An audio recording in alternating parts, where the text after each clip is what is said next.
that Comrade, His Excellency, the Ambassador of DPR Korea, has come, God knows after how many years of flight from Korea, straight to our meeting. You know, he's tired, but he doesn't show it. He should be asleep, but he's not. He's come here to be with us. And the Communist Party of Great Britain, Marxist-Leninist, very much prizes the fact that you give so much importance to our function that you are here.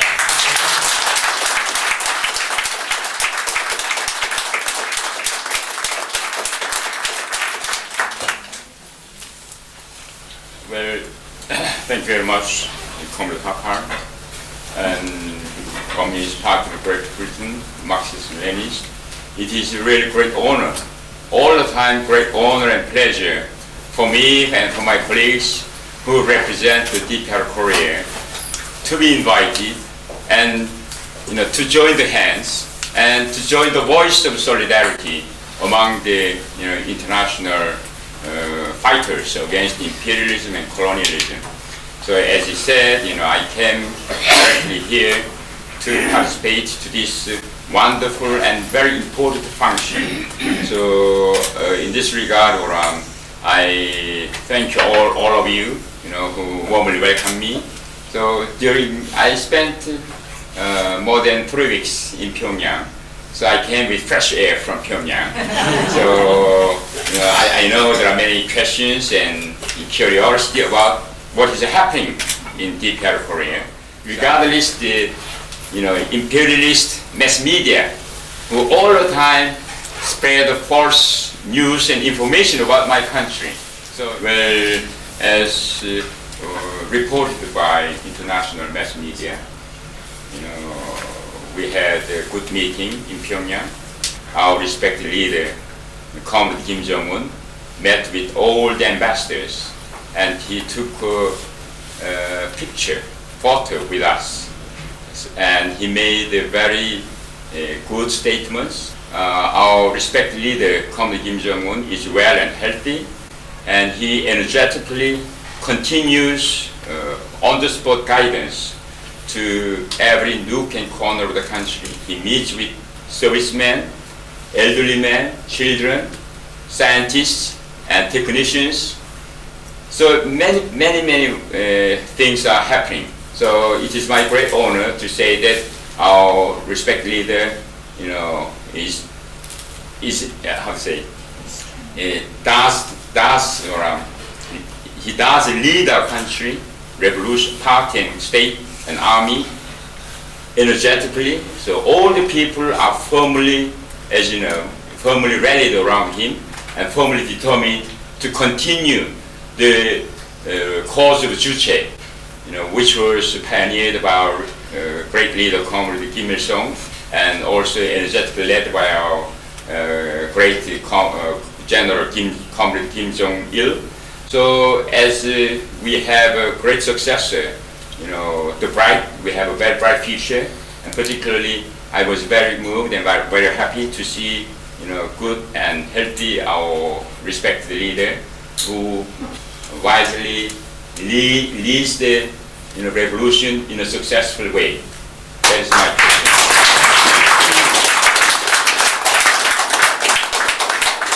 And for the news of DPR Korea, actually I left my country 3 years and a half ago, but I myself couldn't recognize which is which. So many things, so many new buildings and so many great monuments were built and still built everywhere. Particularly there is science and technology, great places is being built, and all everywhere, great achievements are being made. So and the people's living standards are improving, which is quite different from the rumors by the imperialist mass media. Actually, as Comrade Hak said, DPR Korea faces the constant threat of a military provocation and aggression by the United States. So ours is quite different from other countries. Recently the United States said that they won't some dialogue with DPR Korea, sort of dialogue with DPR Korea. But because with DPR Korea, the dialogue cannot be held. This is the argument. You know, as you know, the spokesman of the U.S. Department said that, you know, Washington is ready for dialogue with Pyongyang if discussion is made on the nuclear issue of North Korea. You know, but how? They said they want our country's nuclear weapons to be removed, to be abolished. But I think it is very important to understand why the DPR Korea has chosen the way having a nuclear weapons. You know, DPR Korea was a peaceful, peace-loving people, but we were forced by the United States and imperialists to go to the direction of getting a nuclear deterrent to safeguard our sovereignty and to safeguard the lives of people from the constant military provocations and military threat by the United States. The nuclear issue began, you know, in early 1950. You know, this year we are celebrating, as you said, we are celebrating the 62nd anniversary of the victory of the Southall Liberation War. During that time, the United States said that they would use nuclear weapons, nuclear bombs. They said atomic bombs against DPR Korea. And from that time on, they introduced they introduced thousands of nuclear weapons in South Korea. And every time they said they would use nuclear weapons against DPR Korea. You know, if you remember, all the successful presidents of the United States, they said, as a policy, they said, they would use nuclear weapons against DPR Korea. They said the nuclear weapons is on the table all the time. In other words, whenever there is a chance, they said the target, the first target, they made a list of the nuclear attack. They said DPR Korea is on the first item, first target of the nuclear weapons list. So against that threat of the nuclear weapons, DPR Korea decided to arm with nuclear weapons against the nuclear weapons of the United States. As Hapar said, United States nuclear weapons is for aggression, but ours is for defense of the sovereignty and for defense of the people. So it is justified. Now DPR Korea is a nuclear weapon state. We are proud to say that we are a nuclear weapon state. But United States' purpose is to demolish, you know, to destroy that nuclear weapons, nuclear deterrent. They want to use the nuclear deterrent. They want to use the nuclear weapons, but because what they call their partners have nuclear weapons, they cannot use the nuclear weapons. They know if they use the nuclear weapons, what the fate of theirs would be. So we cannot change our position, strong position of nuclear weapon state. So, you know, they want to, you know, put our nuclear weapons on the, you know, on the table, what they call the discussion they want. But we cannot accept that one, you know. So, you know, as you know, from the early years of this year, Foal-Eagle and then the, you know, key resolve joint military exercises by the United States and South Korea made the situation very worse. In a New Year address, our respected leader said that, you know, it is really, you know, heart-rendering to see that Korean Peninsula is divided by the United States against the will of the DPR Korea and against the will of the Korean people. So it is a high time to develop the, you know, North-South relations, you know, and also he made a very good and very positive initiative, but it was rejected by the United States and South Korea. Instead of accepting the peaceful initiative, they answered with the the key resolve and, you know, Foal-Eagle military exercises, mobilizing all the nuclear weapon weapons capability equipments. So the situation was getting worse. And also they are trying to wage another nuclear military provocative exercises, joint military exercises with South Korea in coming August. That is Ulchi Freedom Guardian. There are so many names of the military exercises by the United States and South Korea. But just Kirizov and Foal-Eagle and Freedom Guardian are only part of the exercises against it. Under that constant military threat, DPR Korea's policy is to go two ways. In other words, policy of developing the economy while strengthening the military capability on a simultaneous basis under the present situation, particularly under the threat of the United States and reactionary circles of the world. So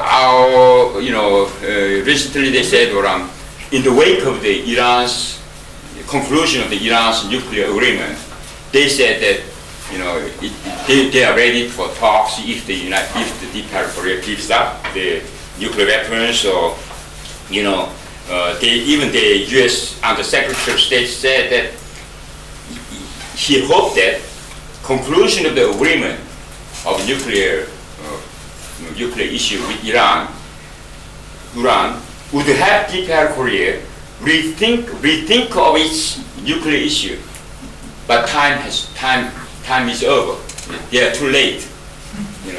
Under the threat of the continuing nuclear threat, we cannot change our position. We will build our nuclear deterrent more strongly, more modernized, more strong. This is the position of the DPR Korea.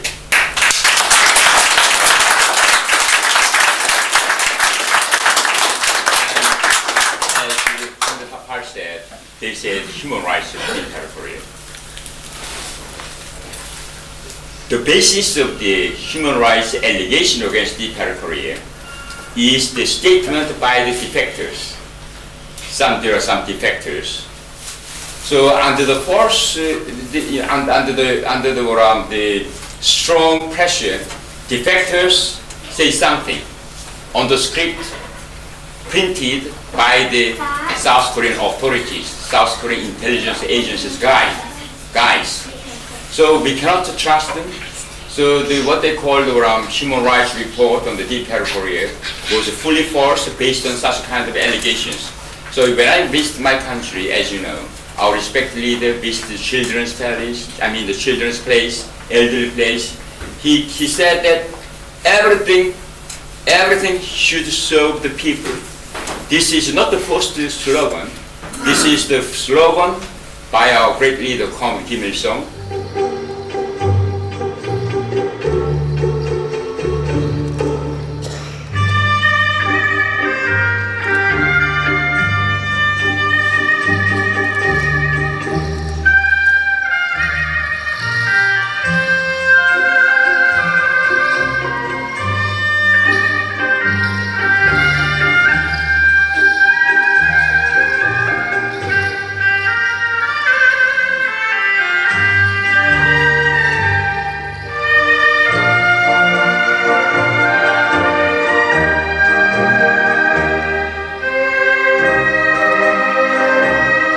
This is the slogan by our General Kim Jong-il, and he succeeded our respected leaders. He continues to hold the same slogan: everything should serve the people.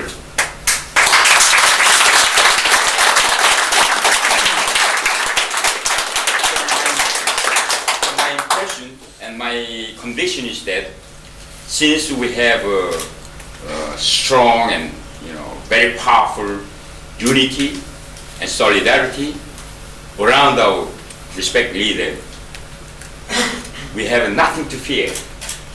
The victory is with us, So in this regard, I am very grateful, and I express our thanks for the continued support of the Communist Party of Great Britain, Marxist-Leninist, to the cause of the DPR Korea, fighting against imperialism. I thank you. And also, if